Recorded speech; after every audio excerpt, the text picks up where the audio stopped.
Et bonjour à tous, on se retrouve aujourd'hui pour les résultats d'Euro du 17 juillet 2023.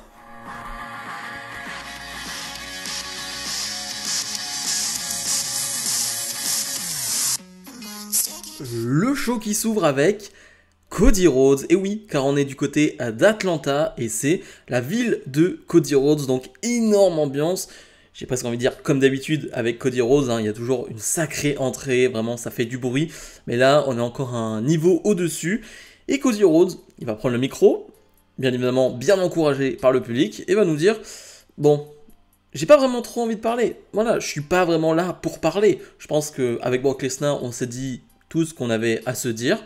Et on le sait, Brock Lesnar doit être là ce soir. Donc Brock Lesnar, viens, viens. Je t'attends, tout simplement. Il n'y a que toi que j'attends sur le ring. Brock Lesnar, dans un premier temps, ne va pas venir. Du coup, Cody Rhodes va en profiter pour parler de sa mère. Voilà, il va avoir des mots très doux envers sa maman qui est présente au premier rang. Cody Rhodes va même aller la voir, va aller lui faire un câlin tranquillement parce que Brock Lesnar n'est pas là. Finalement, la musique de Brock Lesnar va retentir une première fois, pas de Brock Lesnar. La musique de Brock Lesnar retentit une deuxième fois, pas de Brock Lesnar. Donc Cody Rhodes décide d'aller en backstage.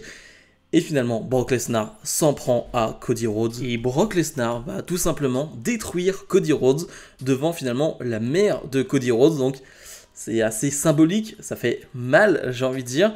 Et donc Lesnar va porter un F5 sur enfin en ringside, vraiment à l'extérieur du ring, et va ensuite porter sa Kimura Lock et sur le bras de Cody Rhodes. Il faut savoir que Cody Rhodes n'a plus sa protection depuis maintenant 1 ou 2 semaines. Bon, là il va peut-être avoir besoin de la remettre, je pense. Et surtout, Brock Lesnar va ramener Cody Rhodes sur le ring et va dire à Cody Rhodes qu'il accepte son challenge pour SummerSlam. Bon, c'est officiel, Cody Rhodes contre Brock Lesnar à SummerSlam. On s'attendait, pour l'instant pas de stipulation, on verra où ça mène. Mais ce qui est sûr, c'est que Brock Lesnar avait besoin de prendre le dessus sur Cody Rhodes. La dernière fois, c'était Rhodes qui avait pris le dessus. Il faut quand même montrer que Lesnar reste Lesnar, donc c'est plutôt cool. En plus, c'est bien amené, c'est du côté d'Atlanta, c'est du côté de chez Cody Rhodes. Donc, je trouve que c'est plutôt très bien fait. C'est un très bon début de show. Gunther, le champion intercontinental, fait face à Matt Riddle, un rematch finalement de Money in the Bank. Cette fois-ci, Imperium est banni du ringside. Un match qui va durer 5-6 minutes, quelque chose comme ça. J'ai envie de dire, la même chose qu'à Money in the Bank, le match est excellent, le match est bon, le match est intense, mais il est trop court. Et c'était mon seul point négatif pour Money in the Bank. C'est tellement bon qu'en fait, on en voudrait encore plus. Vraiment, j'ai rien à dire sur ce combat. Vous reprenez mes arguments pour Money in the Bank, vous les remettez ici.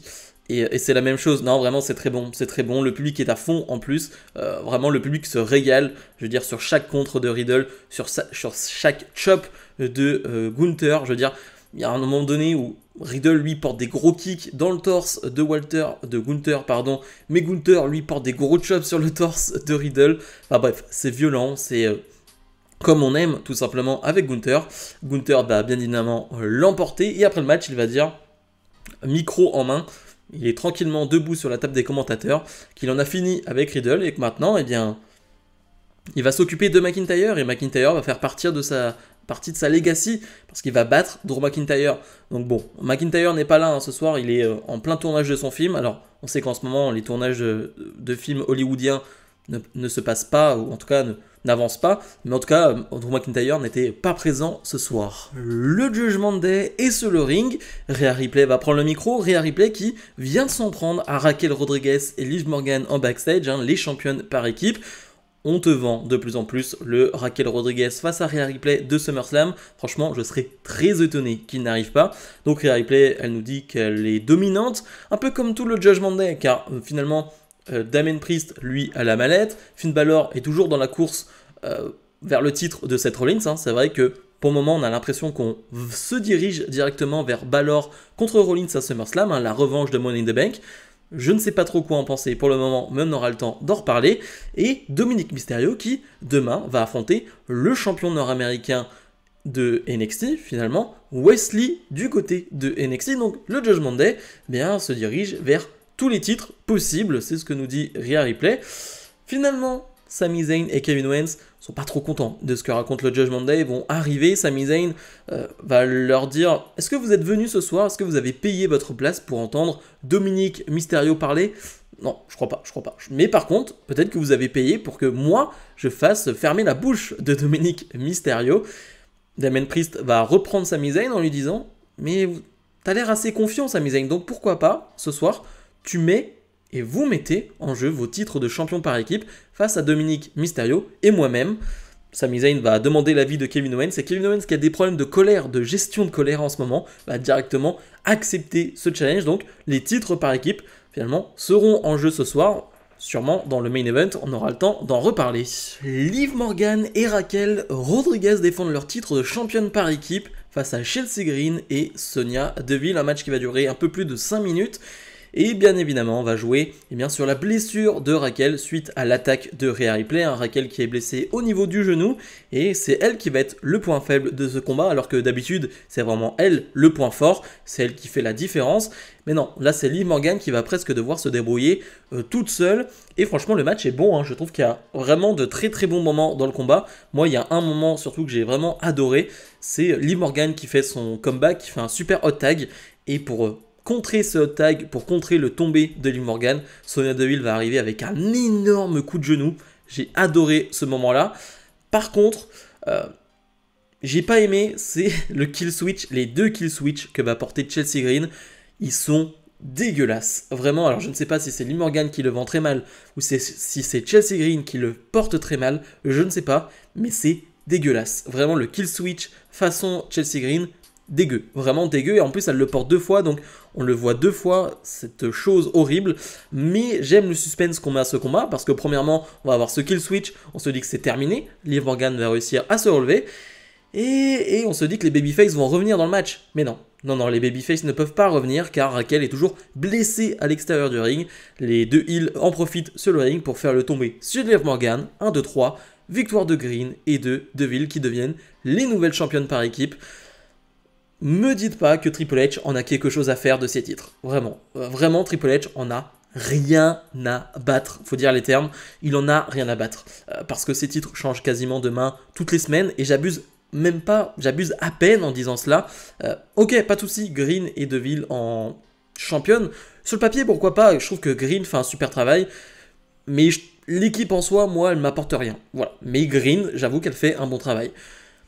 Mais ce qui est sûr, c'est que ces titres changent tout le temps de main, ces titres n'ont aucune importance, ces titres n'ont aucun prestige, et ce changement de titre soudain ne va pas changer ça. Alors je comprends l'idée, parce que finalement, on va aller sur Raquel contre Rhea, donc voilà, là il y aura un autre titre en jeu, je comprends l'idée, mais encore une fois, ça met Liv Morgan de côté.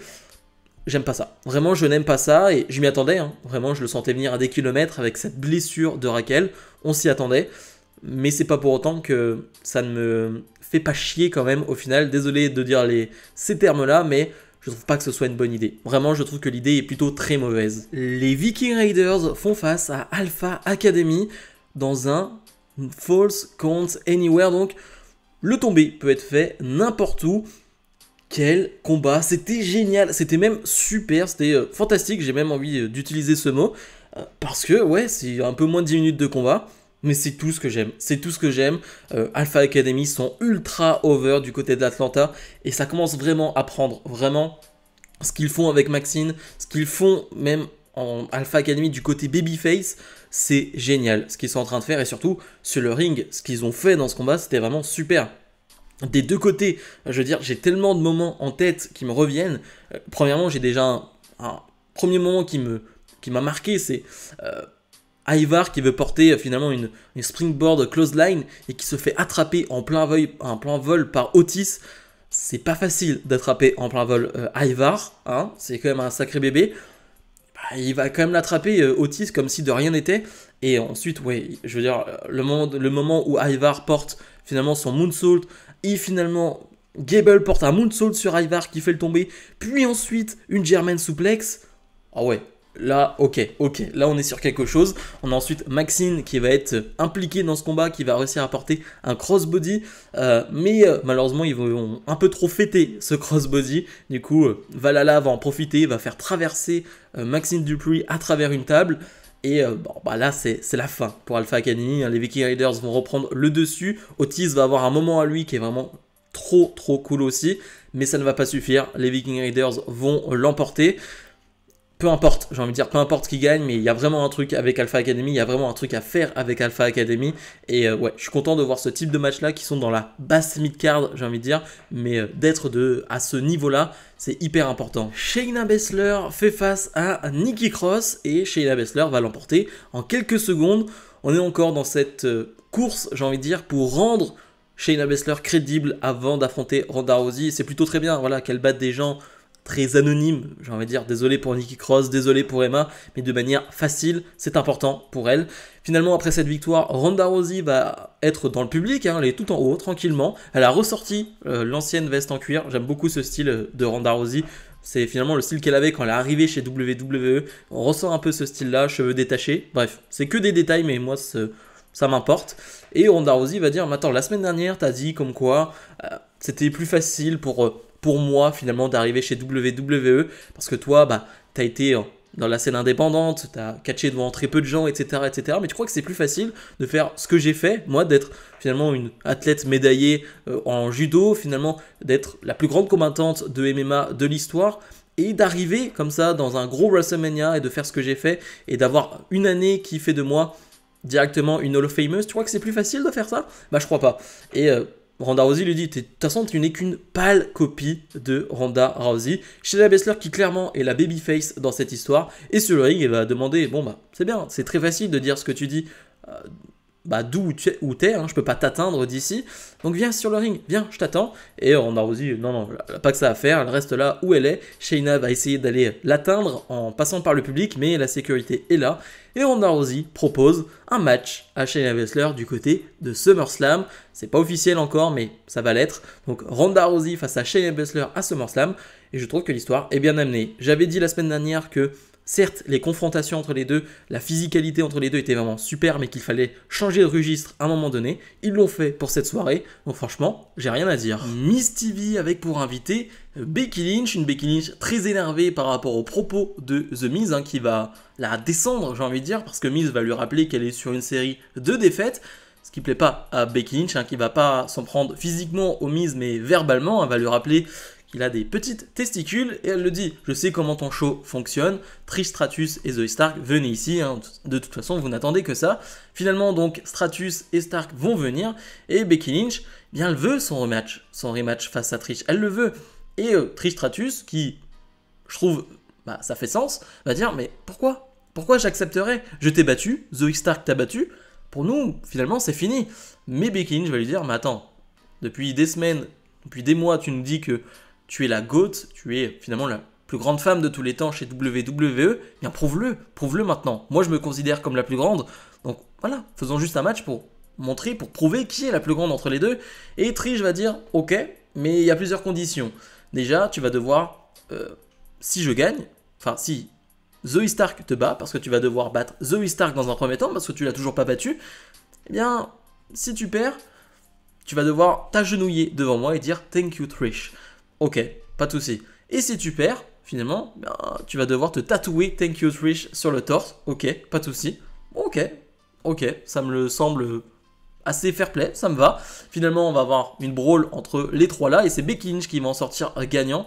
Mais ouais, j'aime toujours autant cette histoire. Je trouve pas ça extraordinaire, mais je trouve que c'est une bonne storyline féminine. En tout cas, je suis toujours assez embarqué. J'imagine donc le Becky Lynch Trish Stratus à SummerSlam.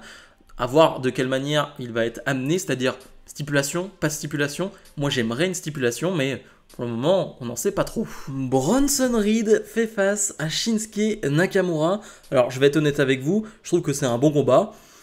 Mais c'est un match qu'on a vu et revu ces dernières semaines, ces derniers mois, hein, sur la route de Money in the Bank. Donc, bon, je l'ai regardé d'un œil, quasiment. Hein, voilà, je vais pas vous mentir parce que j'avais pas vraiment envie de voir ça. C'est correct, mais voilà, ça va pas plus loin.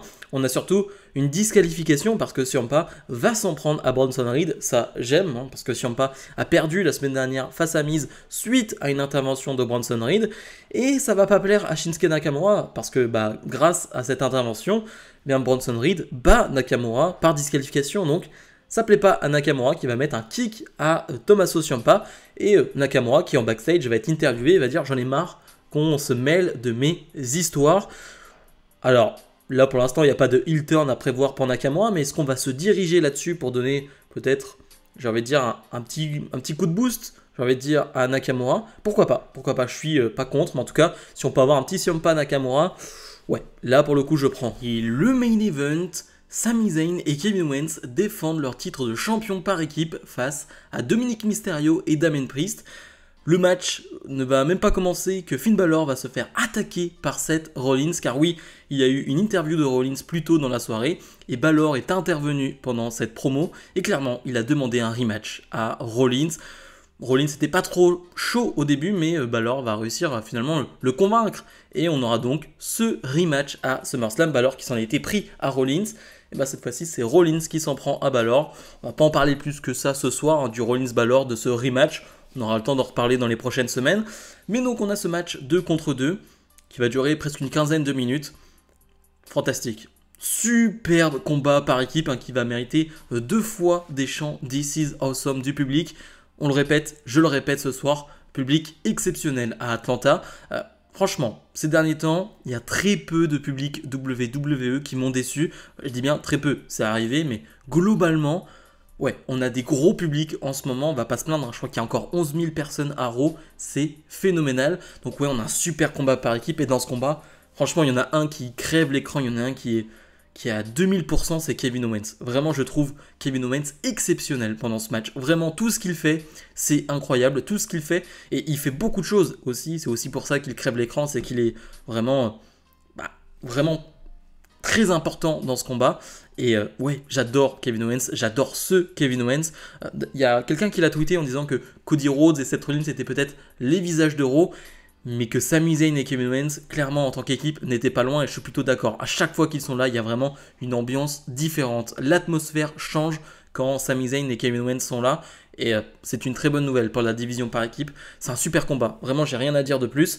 On pense que le Judgment Day va faire la différence, mais non, parce que Rhea Ripley va faire des interventions, mais Liv Morgan va s'en prendre à elle. Liv Morgan qui se venge, qui venge Raquel Rodriguez, qui se venge elle-même, hein, car elles ont perdu le titre à cause de Rhea Ripley. Et le Judgment Day va se faire surprendre et va perdre ce combat. Donc victoire de Owens et Zayn qui conservent leur titre. Ce que j'aime, c'est que la stratégie du Judgment Day se retourne contre eux. C'est-à-dire ce côté, on s'en prend à tout le monde et on domine Raw. Et bah ouais, à force de t'en prendre à tout le monde, eh bien tu ne fais plus gaffe à tous les ennemis que tu as. Et donc forcément, eh bien, ça te met en danger. Et là, forcément, tu as un Rollins qui attaque Balor, tu as un Liv Morgan qui attaque Rhea Ripley. Eh bien tu te retrouves tout simplement en 2 contre 2. Donc ça se retourne contre toi. Donc vraiment adoré ce main event. Vraiment, il y avait cette atmosphère de très très gros main event. Bilan de ce Raw, j'ai trouvé ça vraiment très très très bon. Alors moi, franchement, il y a un moment où je suis sorti un peu du show, c'est forcément la défaite de Liv Morgan et de Raquel Rodriguez. Pas par rapport à la victoire de Chelsea Green et Sonya Deville, mais comme j'ai dit tout à l'heure, ce changement de titre permanent, perpétuel, ça m'énerve un peu. Mais globalement, franchement, si je mets ça pas de côté, mais je le prends en compte, mais c'est 10 minutes dans le show de 3 heures, je vais pas en tenir compte très très longtemps. C'est un excellent show. C'est un excellent show en termes d'in-ring. Franchement, le Alpha Academy Viking Raiders, le main event 2 contre 2, le Riddle face à Gunther. Franchement, il y a vraiment de très très bons combats ce soir. Et en termes de storyline, encore une fois, on avance dans des storylines. On rend des choses officielles. Balor Rollins, Ronda Rousey chez Baszler, c'est pas encore officiel, mais ça va être officialisé dans les prochains jours, j'imagine. Et donc Lesnar face à Cody Rhodes, ouais, on avance et encore une fois, le public a joué un grand rôle dans la qualité de ce show. Il y a quelqu'un qui le disait sur les réseaux sociaux, mais c'est vrai que c'est chiant avec Raw parce que 3 heures pour moi ça reste trop long, mais 2 heures ce serait pas assez. Il faudrait presque un show de 2h30. Il y a tellement de choses à faire à Raw que ouais, j'ai l'impression qu'un show de 2h30 arrangerait un peu tout le monde. J'ai pas l'impression que ce soit possible, mais voilà, je trouve que c'est plutôt une bonne remarque. Bref, ma note pour ce show, on est sur un bon 9 sur 10, parce que j'ai quand même passé un très très bon moment devant ce Raw. Bref, comme d'habitude, n'oubliez pas de mettre le pouce vers le haut, de vous abonner, et nous on se retrouve dès demain pour ma review de NXT.